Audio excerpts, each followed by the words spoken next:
Crosswell Noel, welcome back to the latest instalment for this Devotion. We are recording a mere matter of minutes after the FA Cup draw for the fourth round. We were quite early out the hat again, and Wrexham have pulled Blackburn Rovers away at Ewood Park.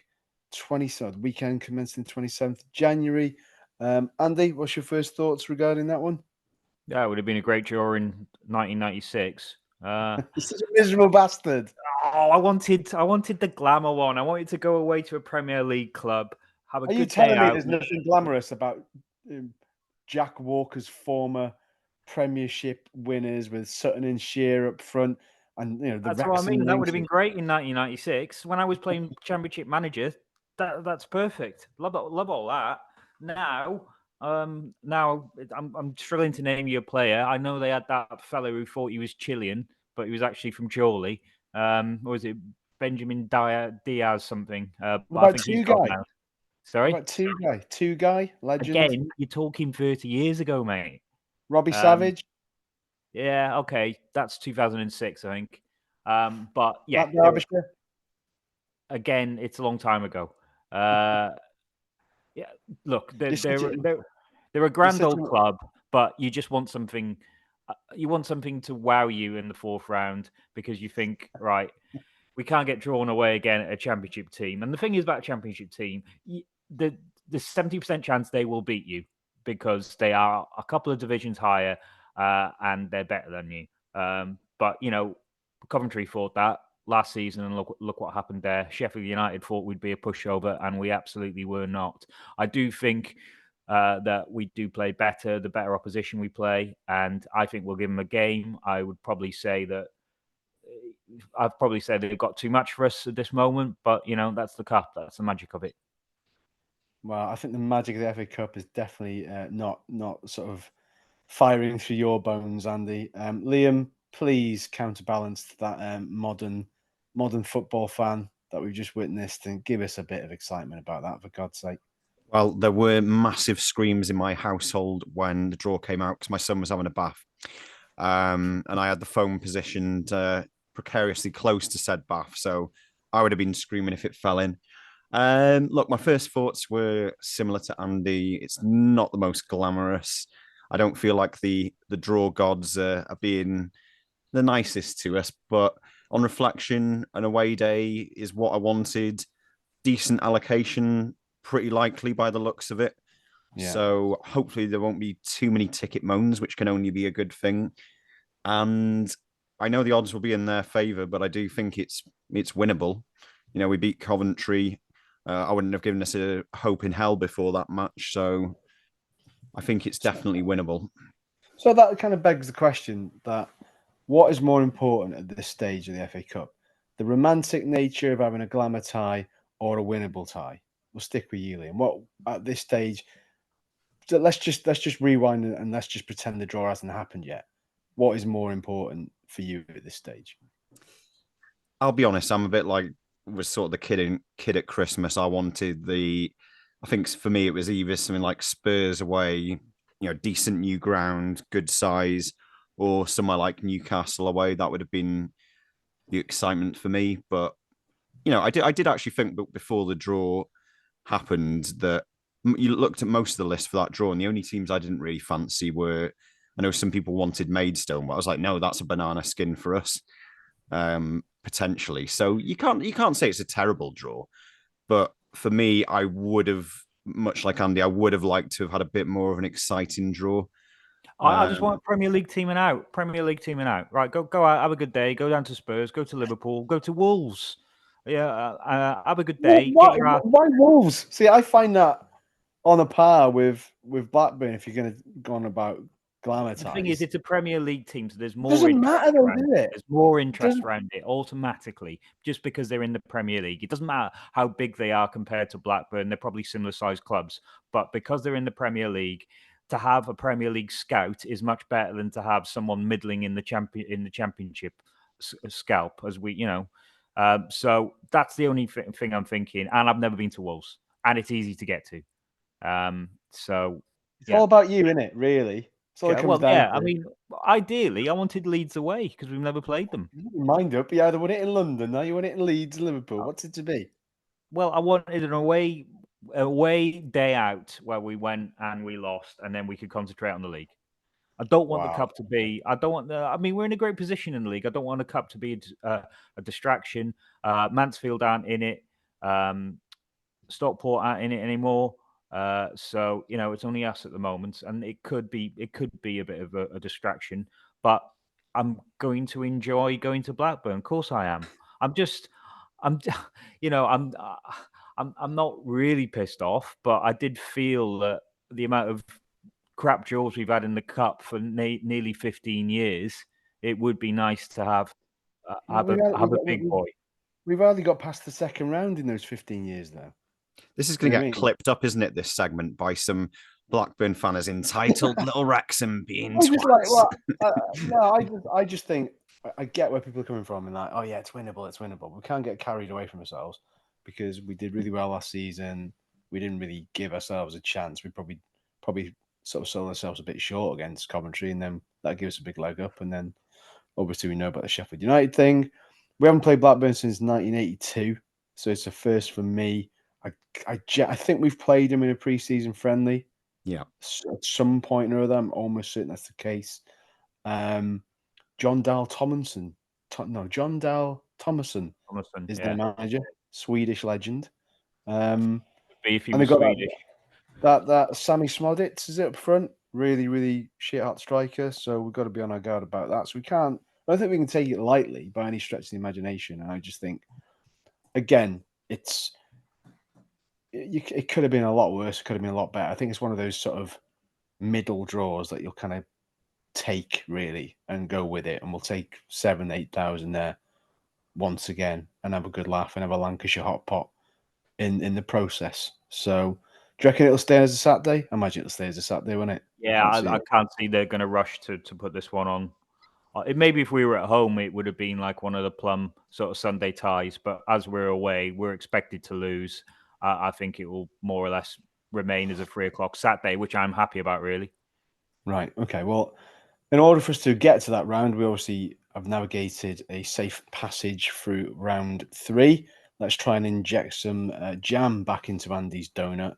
If we kind of look back over that Shrewsbury win, epic smash and grab. Did we deserve it? Probably not. Who gives a shit? Nobody. Liam, you watched it on S Pedwarek, I'm assuming. Yeah. Was it a kind of a look between your fingers for especially large parts of that first half? Yeah, pretty much so. I mean, it wasn't necessarily the most entertaining, attractive game. It was quite an attritional match between. I think both teams had it put into them before the game what it meant, and it was quite rough and tumble. But as they were missing more and more chances, you just had this feeling. The more they missed, like I'd heard off some Shrewsbury fans before the game, they said basically, we really struggled to score. But I don't think I was quite anticipating just how much they struggled to score, because some of those chances, they were gimmies, weren't they? They should have been putting those away all day long. I mean, it was bad. I mean, I kind of felt even when that lad missed the sitter after about, I don't know how long it was, 5-10 minutes, he put it over the bar from like 2 yards, thinking, is it going to be our day then, or is it going to be a long day? So I don't know. I just think we're just one of those sides. Do you think that if you don't take your chances, then we'll punish you? It's as simple as that. I think it might have been different if we'd have gone 2-0 down at half time. I'm not sure, because I don't think we created a few chances, but they weren't amazing chances. So in terms of our strike force, I mean, if we tally that in with the January transfer window, would you still like to see some speed up top? Because we've got some decent players, but none of them are really fast. Let's be honest. No, and it's those sort of away performances where you need that, isn't it? Really, because I just think our option, like I think Dolby, did well coming off the bench yesterday, set up an assist. He seems to absolutely love the FA Cup, but we just still seem to be missing a bit of variety up top. Not sure what's going on with Palmer at the minute. Was he on the bench yesterday at all, or no? Wasn't. No, I think he's still injured. It just feels like at home. I don't think it's so much of an issue because when we're on the front foot, we don't really struggle for goals, do we? But away from home, I'd just like to see something a bit different. I think pace is that thing that we're lacking slightly. Yeah, Andy, do you agree with that one? We just I don't know. It's just I wasn't sure that the Fletcher Mullin thing was the right thing for that cup tie. I can understand why they stayed with it because Harrowing effectively blew Barrow away, but that's not going to happen week in, week out. And Fletcher even said himself that he felt his legs were on back to front for the large proportion of that half against Barrow until he scored. So I wasn't sure that was the right selection. What did you think? No, I mean, you look at it and it does really lack pace and movement. I mean, Mullin will tie up a centre half, but he needs someone with him going the other way to open up the space that he can feed the ball into. And I think they were a bit too far apart just because of Fletcher's lack of mobility. I love Fletcher. I think he's a cracking player, but I think he's the player that you bring on when the opposition are tiring after 70 minutes. And have him open them up with some clever touches. There was some, he did put some good touches in against Shrewsbury, but they were so energetic for the first 70 minutes. I said to Chris next to me, I said, they can't keep this up. They've been all over us. It looked like they had an extra player because every time we got the ball, there was 2 or 3 of them around us. They were hassling us. We couldn't break the lines. We couldn't get out of the traps they were setting for us. But I knew that if they didn't score, we had a really good chance in the second half to snatch the game because I thought they would tire. And I think in the last sort of 20 minutes, their shape went completely. And we had a few chances to win it. And you sort of think, well, what would have happened if Fletcher would have come on then? A fresh Fletcher then is more weapon than trying to use him to wear a defender down because you've got those 3 Shrewsbury centre halves. They were young and quick, and they were wearing him down, not the way around really. So it might have been better to have started Dolby, who does have more movement than Fletcher, and then brought Fletcher on towards the end. So that sort of begs the question: do we need another striker? Yes, we do, and I think it would be nice away from home to have someone with genuine pace. So at the moment, clubs like Shrewsbury did yesterday, they really push up and they really press us, and they really press us high. But they know that we've got nothing really that can come in the other way. So having a pacey player, remember like Adrian Chislevich used to do for us, even just the threat of him would make those centre halves step back 4 or 5 yards, which will open up the midfield and let us break the lines a bit more than we managed yesterday. I know we've touched on probably quite often actually the kind of the relentless nature of Wrexham and the sort of the bounce back ability, to coin an old soccer AM phrase. I think Ian Dowie said it first. Yeah, of course. God bless you, Ian Dowie. He's not dead, by the way, but he's still with us. I was going to say, he's still very much alive. Yeah. Yeah. Where was I going with that? Yeah, we go on about that a bit, but in terms of sometimes it gets a little bit overlooked, but in terms of our fitness levels, and that to me yesterday, I think you've already just alluded to it, is so good. Late in a game, we're supposed to tire. We just look like we went up the gears. Like that was encapsulated by Mullin's tackle on that player. I love that. Yeah, it was great because I think a few people said it. It's almost like scoring a goal at that point in the game, where that was a tired clearance by that lad. He was going to pump it upfield. Mullin shut him down, puts it out for a throw. And I just think that sometimes our fitness levels, we take it for granted. I mean, they're just unbelievable, and that's testament to the entire coaching team and the players themselves to keep them in such nick. I think Stephen Fletcher said last week that they do everything for the players in terms of rest and recovery. Yeah. I mean, but we've more or less got a championship level backroom team in many ways, don't we? And I think that it's marginal gains, and that's what we need for a bit. And so, I mean, that Mullin thing, you remember, it's like a boxer boxer landing a really heavy blow on someone, and then the other boxer just sort of going, "Well, is that it?" It sort of morally defeats the opposition a little bit because they think, right, we're trying to get back in the game, and your centre forward is running 15 yards and tackling me 30 yards from my own goal with having played 85 minutes. So I'm not sure. I'm not sure I can G myself up for the rest of this. I mean, they did, by the way, and they missed 2 brilliant chances in the end. But you know, it is sort of the little sort of psychological advantages we can get. But you know, our backroom team are spot on. We've got a fitness coach. We've had all the stuff that we didn't have for years under the fan zone model. You know, we know that we couldn't afford that. We had to cut our cloth. But they've come in. It's almost like you remember when Mark Hughes took over as the Wales boss.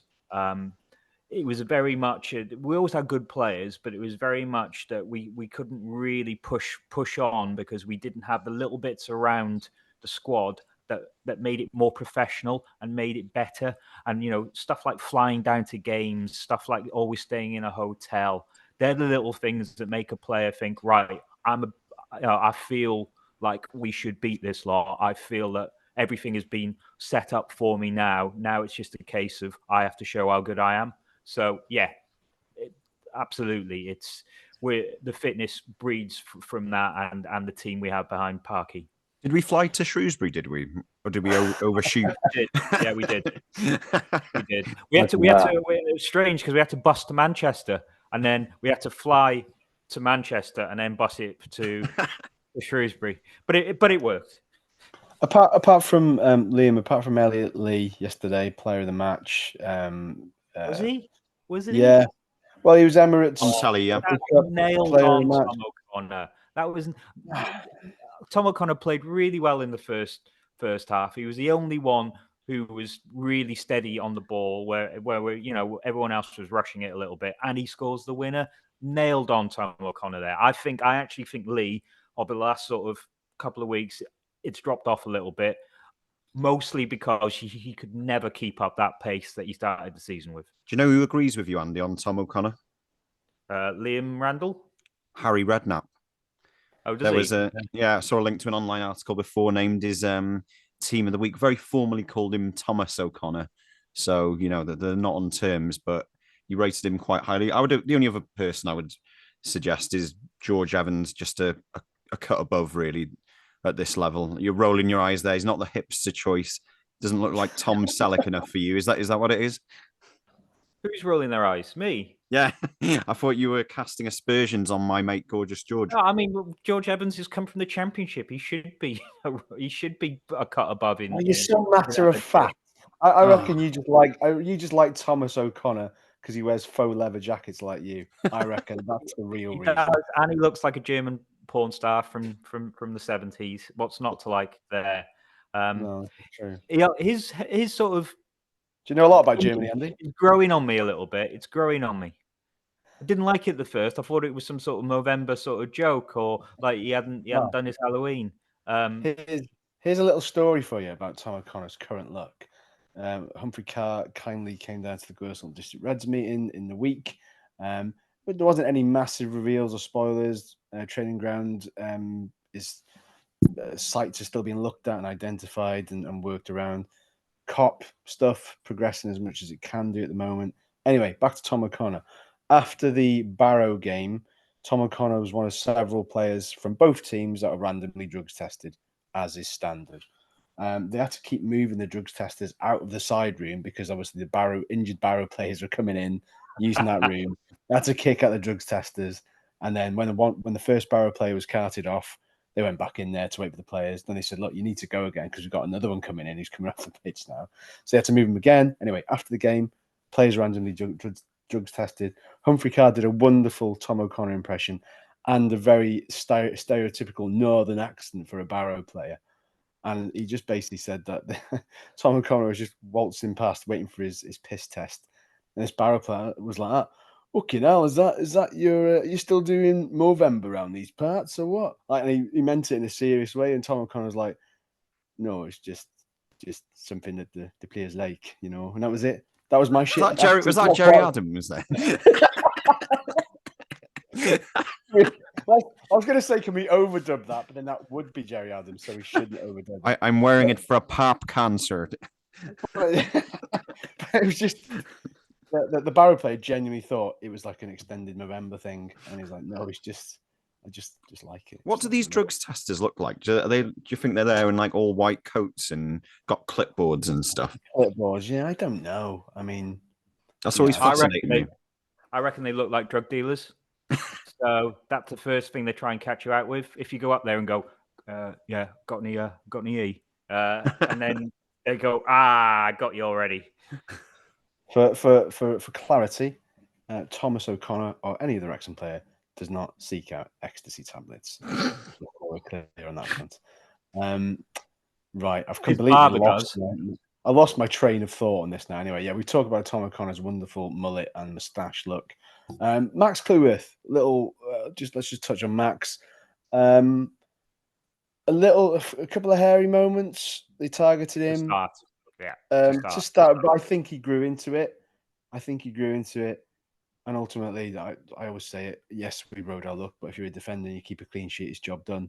And I think there's a couple of hairy moments across that entire back line, because playing it out from the back against a team with that sort of high press wasn't really doing us any favours to begin with. No. But yeah, I think he's still worthy of his spot. I don't see anybody coming in for him anytime soon in terms of replacing him. So it just depends where we are of injuries. I mean, is Hayden ever going to play for us again? I mean, Tunnicliffe seems to be back and now he's out again. Boyle's not fancied. So Hosanna came back in the other day. Hosanna was back in. Hosanna came back into the squad the other day as well. I think Hosanna's going to get back in the squad. Come January, I think he's going to be a more useful outlet down the left and right. Sorry, it is January, by the way. Just to let you know. Yeah. When you come to name the second part of the squad, where's the room in the squad though? Because if we make additions, we've already got how many players that aren't part of the squad. I'd take McAlinden out for him. Yeah. There's going to have to be, depending on how many come-ins and go-ins, I think we're going to have to start. I think the difficulty we've got is that we've got some players who are on a decent whack, but there's talk about Halifax inquiring for the mysterious Mr. Billy Waters, but he's on a good amount. So that, it was asked, would you pay this percentage? And I don't think they could afford to, essentially. So I think we are going to have to not try harder, but gonna have to find a way to get rid of some of them to get bodies in. Yeah. It's gonna be interesting. I can't see a lot. Coming in. I really can't. I'd say two max. You reckon? Hopefully, one of those being. I don't even want to say his name in front of Tim, but hopefully one of those will be. I'm not going to sing it. Don't worry. This week, despite my throngs of supporters, Book of Okonkwo is on the bookshelf this week, only because. I don't really know why, but anyway, Humphrey, again, going back to that meeting I mentioned, Humphrey did say a few bits. He was kind of wise not to say too much, really, but I don't think there's any secret that we're trying to get him, but we're trying to sign him on a permanent deal. He did say that Arsenal do have a recall option this month. He wouldn't say the date, wouldn't specify the date, because they could be clever. They could recall him, say, well, if you want him back, you have to pay for him. So there is that aspect to it. However, he did say that they do have a good relationship with Arsenal, and he said that if anybody's going to get a deal around, he has full faith in Sean Harvey to do that. So we'll have a Book of Okonkwo song as and when he either signs permanently or leaves. But we still do have him on a season-long loan. It's just there's that option that they could exercise and then get him back to the Emirates and farming out somewhere else. I don't think that's going to happen because he's very happy here. So I think a lot of it's down to his personal decision now, isn't it? If he's unhappy and says, "Oh well, I don't know, Burton want me in the league above. I'd prefer just to go there. It's a higher division and it's closer to home." Well, it is. But are you getting anything better than playing top of the league in front of packed crowds at Wrexham, where the crowds love you? There is loads of songs about you, mostly from this fella here. Of which none have taken off. Shock surprise. Actually, a guy behind me yesterday was humming the Axel F one, the first one. Humming it, so it could be about anybody. He was singing it, and I think he was tentatively Georgie Evans, Georgie Evans. Yeah, it could have been that. Just to see if anyone was going to going to grab hold and run with it. There was one person next to him who absolutely did not, and it's this fella. Yeah, you were too busy goading the Shrewsbury fans, weren't you, Andy? No, I wasn't. They're lovely. But yeah, Super Arthur, please sign forever. That would be amazing. But yeah, I don't know. I'm hopeful of that. I mean, that's I don't know. That's your statement signing. That's on a level with Mullin. And like for me, yeah, I think it eclipses. Yeah, it probably eclipses them all in terms of where we get him from and everything else. But yesterday, Sunday after the game, that was the most animated I'd seen Arthur because he's so super chill, as the kids would say, unflappable, and he was loving it. He was proper beaming ear to ear, fist pumping, getting involved with all his teammates. I just thought, yeah, he's kind of one of the lads, isn't he? They're all one of the lads. They all love it. They all proper love it. It's just great, isn't it? It's just great times. And yesterday, one of the away games for the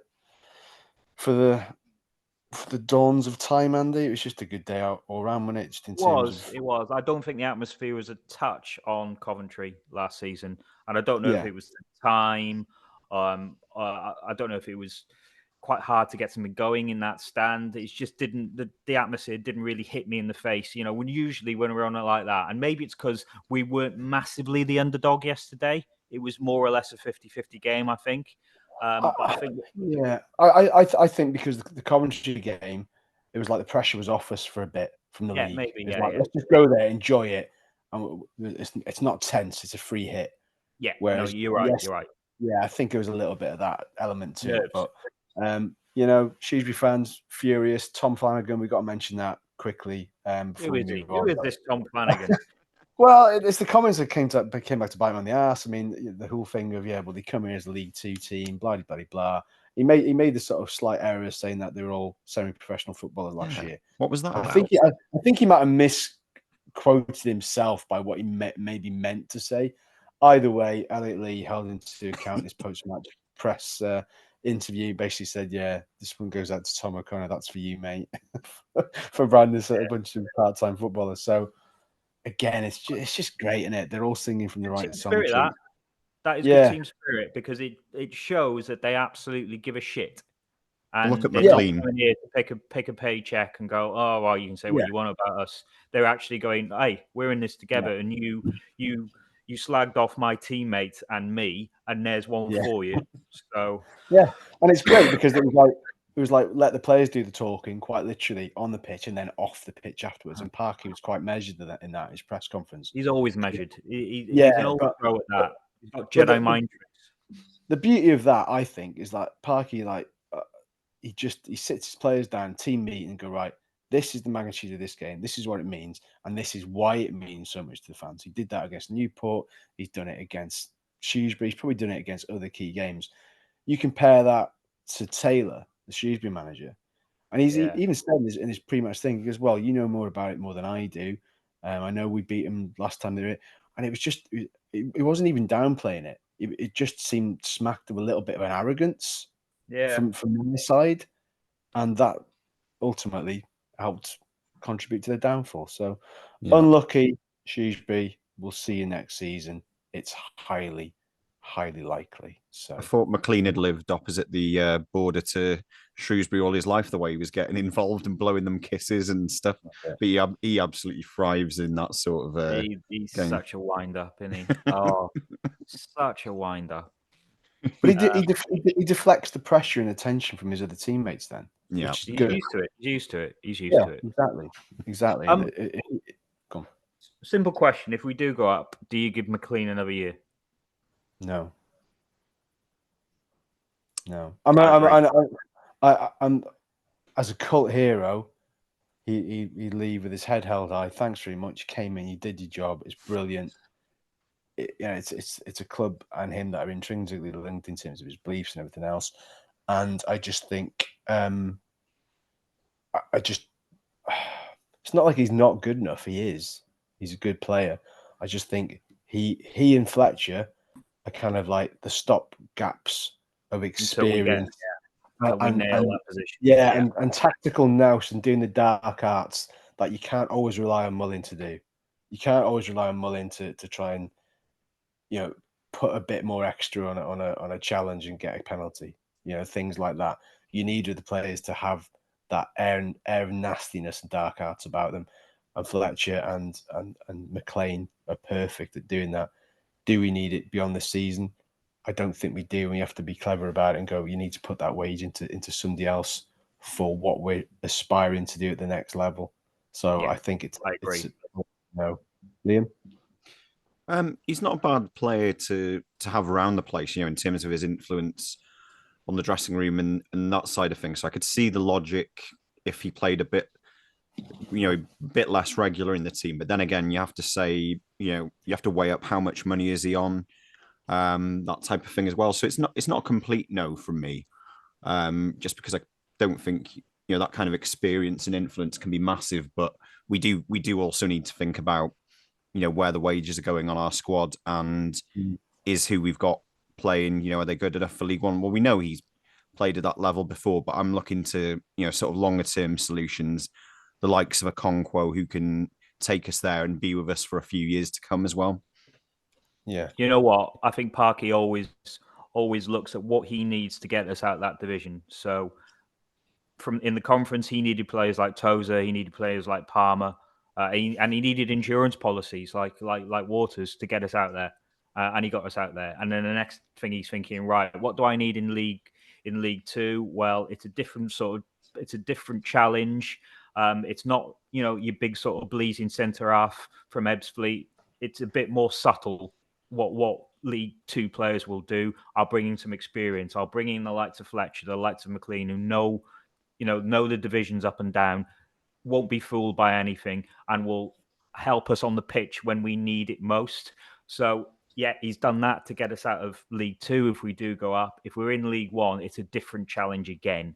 And there's more quality there. And I think you need to match that quality with better quality. And it's probably not two 36-year-old and a 37-year-old, unfortunately. Yeah. No, fair enough. Fair point.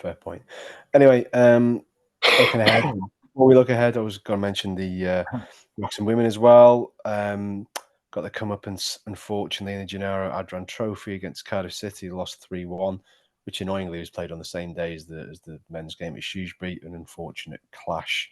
I think Cardiff, that's twice Cardiff have had Wrexham women's number this season, but they're the team they're aspiring to beat and get to in terms to sort of get into that European spot. So another big learning curve for Steve Dale's side. We've said it a million times already. They've acclimatized well to this division. So yeah, one loss is not the be all and end all. So I'm sure they'll come good from that. And also to that, again, going back to the Humphrey meeting, it was asked whether the women would be playing at the Rock beyond the season. Go into your exclusive about the Deso pitch. I think there is, I can't remember off the top of my head, but I think the idea is to get them back at the racecourse. Great, full time.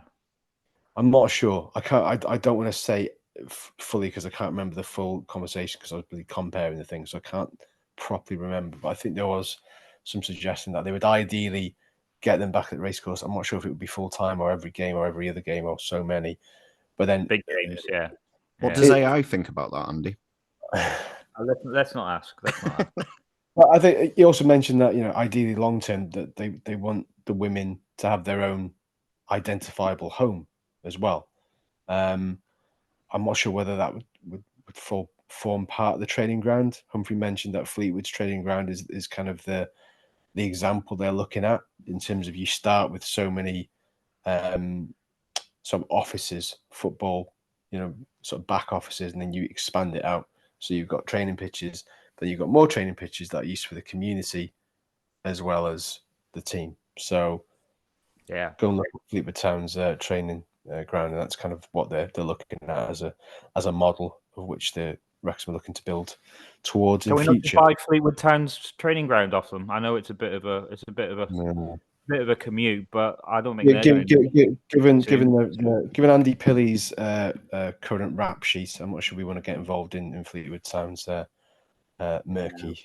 Maybe we'll buy it. We'll send him a cake with a file in it, and if filed.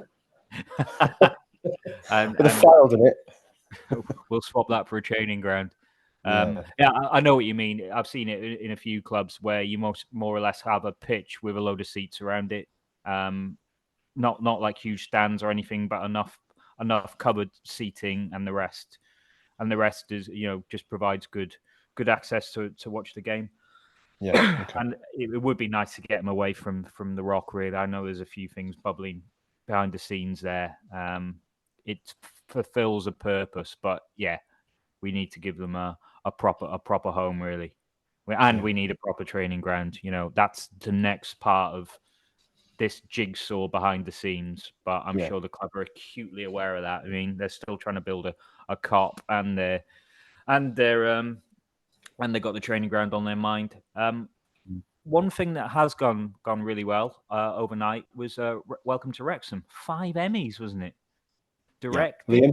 Liam is our showbiz reporter. Fill us in. Yep. So we were nominated. Well, I'll say Welcome to Wrexham was nominated. Well, we're in it, Liam, so it's more or less us. So our awards, we won 5 out of 6 awards that it was nominated for. So this was all in relation to the very first season of Welcome to Wrexham. I think because people were wondering about the time difference there. Well, it's because there was the writers' strike, so the Emmys got postponed from, I think it was September they were originally meant to be held. So 5 awards for season 1 alone. So they were outstanding picture editing for an unstructured reality program. That's very easy on the tongue. Outstanding unstructured reality program. Outstanding directing for a reality program. Outstanding sound mixing for a reality program. And outstanding cinematography for a reality program. I did spot that there was a local lad in attendance. Wrexham's very own Leighton Cox was there in quite a snazzy suit, looking very dapper, collecting one of the awards, which is really great to see.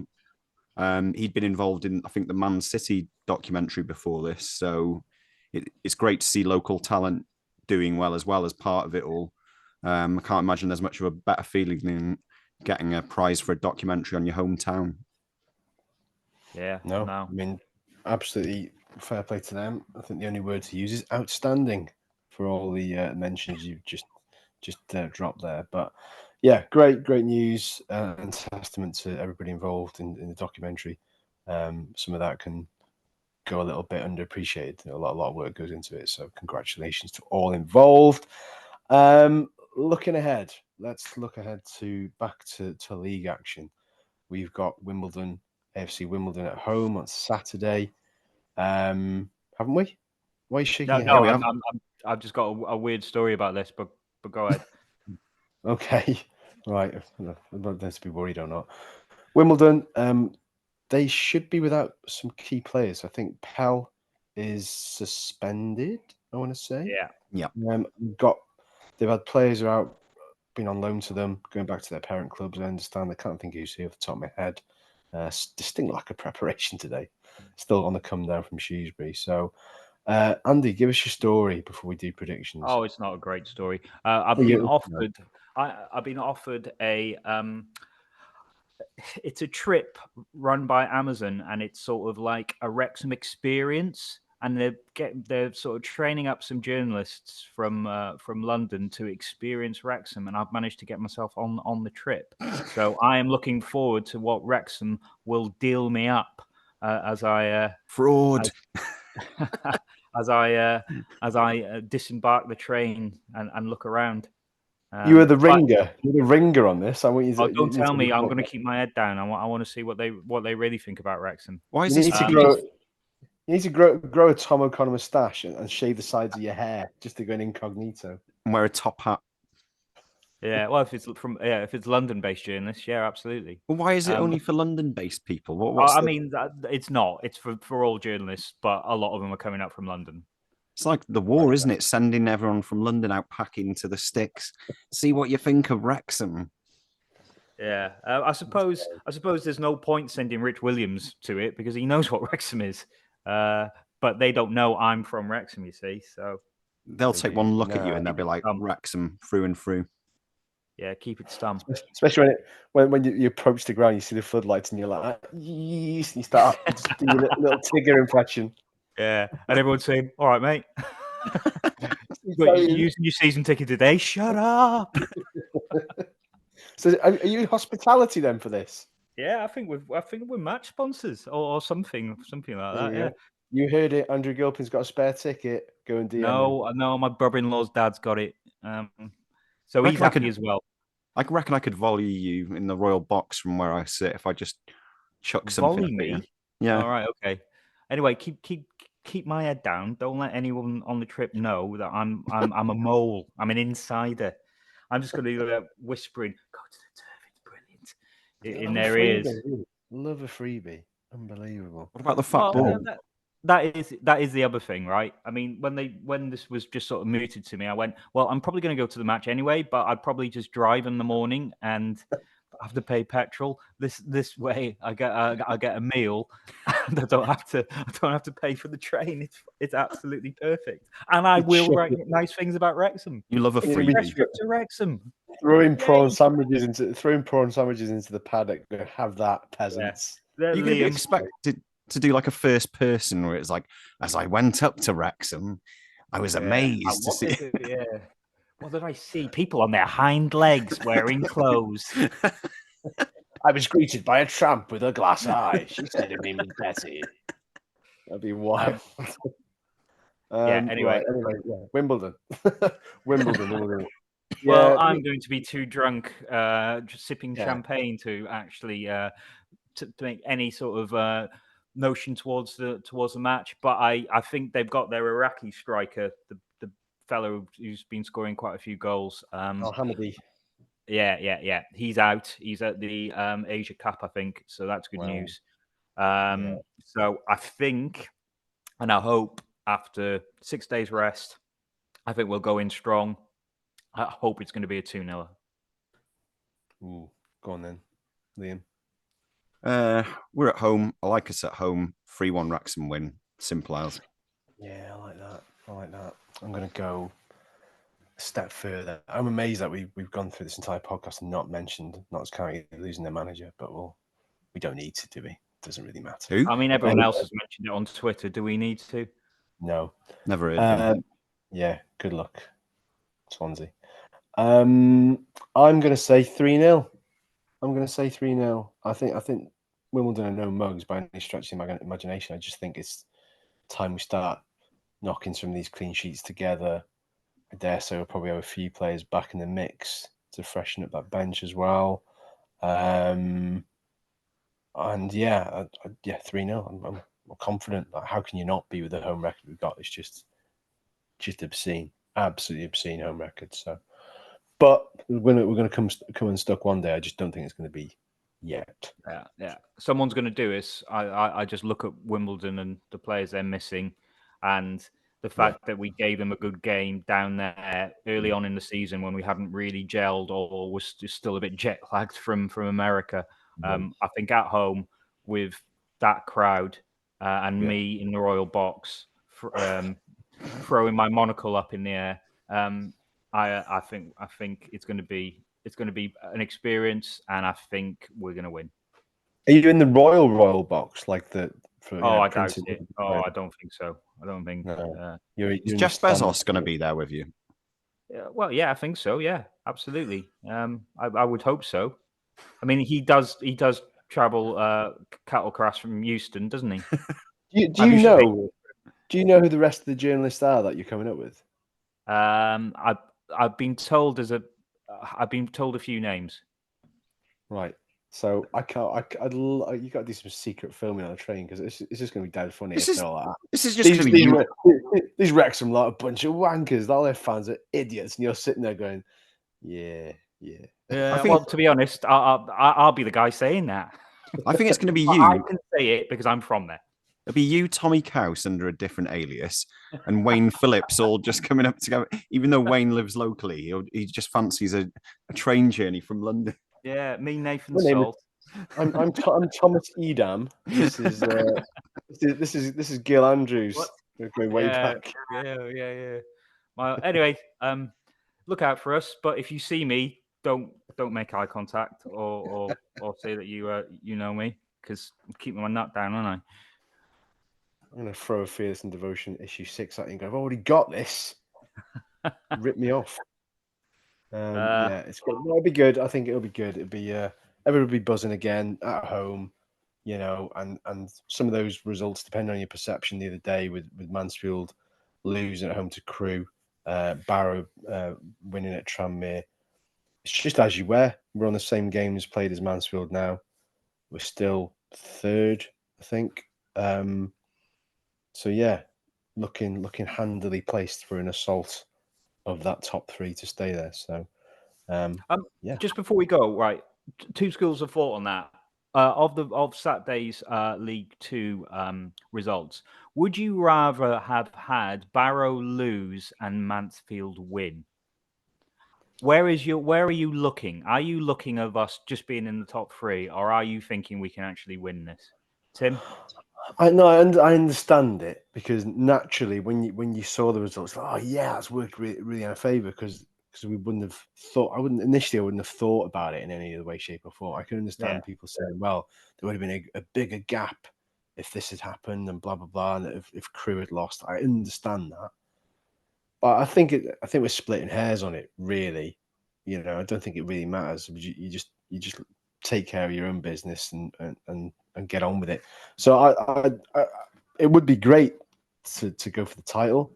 As we all know, it doesn't really matter as long as you hold on to third. And it goes back to what I said last week. Just put pressure on the teams above and below until it's like, you know, it breaks your will and there's like a 12-point gap or something. The only worry of that is that the possibility of complacency. But complacency in this Wrexham title doesn't really go hand in hand. You can't really mention them in the same sentence. So I've got no worries regards to that. So yeah, confident. So yeah, we've ended the pod on a high, despite your earlier disparaging remarks about Super Blackburn Rovers and the Ewood Park Massive. He's still unflappable. It's just a poker face. It's like that, yeah. It's nothing. Oh, there's no freebies. That's why. Away. Head inside you. Yeah, I know. I mean, everyone just says, "Oh, you know, I want United" or something like that, and you think, "Oh, that's not a realism." But sometimes you just want a stupid draw that you can go and enjoy. Even if you get your ass handed to you, you know, you've had a great day out, and you can then concentrate on the league. This Blackburn thing, we could beat them. We could go into the 5th round. It could be a draw. It could, you know, this could go on like Sheffield United. And if we do have the likes of Barrow and Crewe breathing down our necks, we probably don't need this added. He's just killed the mood again. Oh yeah, Jesus Christ! If Jeff Bezos arranged a load of segways to send you and some little London journalists up, you'd absolutely love the fixture. Well, maybe I have to go and like visit the real Blackburn. Maybe the Blackburn Tourist Board will fund that, and I'm here for it. I'm more than happy to jump on that free train, that gravy train. You have to arrive at Ewood Park on a Segway wearing a Burnley shirt. See how far that gets you. Yeah, that would be the real Blackburn. Right, lads. Right. Lovely to talk to you as always. Indeed, have fun. Enjoy your freebies in the Royal Box. If there's anybody that's listening that's near to the Royal Box, please get some incriminating pictures of Mr. Gilpin. If you don't know what he looks like and you've yet to see us on YouTube, you can find this on YouTube. It's the man with the half drawn on Tom O'Connor moustache. You'll find him nearby with a prawn sandwich in one hand and a Pimm's in the other. Yeah, we're labouring that point. And a hat, and a titfer hat. A jaunty angle. Is that the look you're going for? All about the jaunts. About the jaunts. On that, I can't really top that, so we'll end that there. Anyway, thanks for listening. Engage in the normal places. We are going to get a new email address, but you know, new year, new email address. It's coming soon. But yeah, go and find it in all the usual places: Twitter, Instagram, whatever Twitter's called now, X, isn't it? And yeah, like, subscribe, follow, leave a comment on YouTube. Tell us that we're talking bollocks and that this podcast episode probably went on longer than it should have done. And go to the Fat Boar, our sponsors. It's great.